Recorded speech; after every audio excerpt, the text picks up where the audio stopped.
पाकिस्तान अधिकृत कश्मीर यानी कि पीओके में हालात लगातार तनावपूर्ण होते जा रहे हैं। लंबे समय से चल रहे विरोध प्रदर्शनों के बीच 26 जुलाई को चुनावी प्रक्रिया की शुरुआत हुई, लेकिन पहले चरण में मतदान के साथ ही क्षेत्र हिंसा की चपेट में आ गया। विभिन्न स्थानीय संगठनों और मानवाधिकार समूहों के दावों के अनुसार प्रदर्शनकारियों और पाकिस्तानी सुरक्षा बलों के बीच हुई झड़पों में बड़ी संख्या में लोगों की मौत और कई लोगों के घायल होने की खबरें सामने आई हैं। इन घटनाओं ने एक बार फिर पाकिस्तान अधिकृत कश्मीर में कानून व्यवस्था, मानवाधिकारों और राजनीतिक असंतोष को लेकर गंभीर सवाल खड़े कर दिए। हालांकि इन दावों की स्वतंत्र पुष्टि फिलहाल नहीं हो सकी है। मृतकों की संख्या को लेकर अलग अलग रिपोर्ट में अलग अलग आंकड़े सामने आए हैं और यूकेपीएनपी यानी कि संयुक्त कश्मीर पीपल नेशनल पार्टी ने आरोप लगाया कि 27 और 28 जुलाई के दौरान रावलकोट, मीरपुर और कई इलाकों में शांतिपूर्ण प्रदर्शन कर रहे नागरिकों के खिलाफ पाकिस्तानी सुरक्षा बलों में बल प्रयोग किया। संगठन का दावा है कि इस कार्रवाई में करीब 40 लोगों की मौत हुई है, जबकि कई अन्य गंभीर रूप से घायल। इसके अलावा बड़ी संख्या में लोगों को बिना किसी कानूनी प्रक्रिया के हिरासत में लेने का आरोप भी लगा है। यूकेपीएनपी का कहना है कि 5 जून से अब तक पाकिस्तान अधिकृत कश्मीर में सुरक्षा बलों की कार्रवाई और हिंसक घटनाओं में 100 से ज्यादा लोगों की जान जा चुकी है। हालांकि इन आंकड़ों की स्वतंत्र पुष्टि नहीं हुई है। स्थानीय सूत्रों के अनुसार रावलकोट, मीरपुर और आसपास के इलाकों में कई दिनों से सरकार विरोधी प्रदर्शन जारी थे।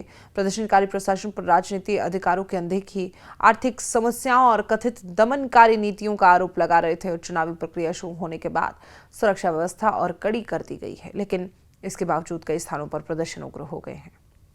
सोशल मीडिया पर सामने आए कुछ वीडियो में सड़कों पर अफरा तफरी, सुरक्षा बलों की भारी तैनाती, लोगों के भागते हुए दिखाई देने के जो वीडियो हैं, दृश्य हैं, वो वायरल हुए हैं।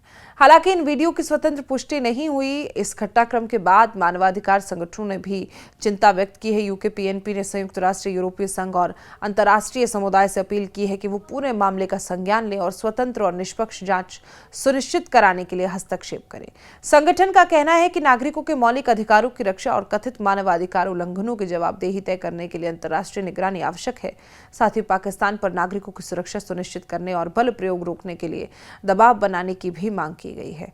अंतर्राष्ट्रीय मानवाधिकार संगठन एमनेस्टी इंटरनेशनल ने भी रावलकोट में हुई घटनाओं पर चिंता जताई है। संगठन ने पाकिस्तान से मांग की है कि विरोध प्रदर्शनों के दौरान हुई हिंसा की स्वतंत्र और निष्पक्ष जांच कराई जाए और क्षेत्र में बंद की गई संचार सेवाओं को तत्काल बहाल किया जाए।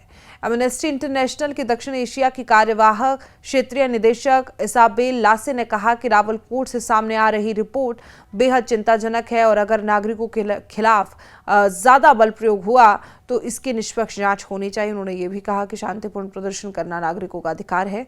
सुरक्षा एजेंसियों को अंतर्राष्ट्रीय मानवाधिकार मानकों के अनुरूप कार्रवाई करनी चाहिए।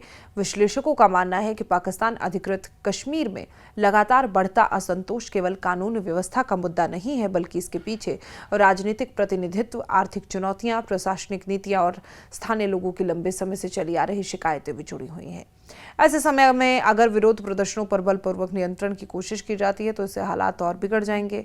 आने वाले दिनों में ये पूरे घटनाक्रम पर अंतर्राष्ट्रीय समुदाय की प्रतिक्रिया और पाकिस्तान सरकार का अगला कदम क्षेत्र की स्थिति तय करने में महत्वपूर्ण भूमिका निभा सकता है।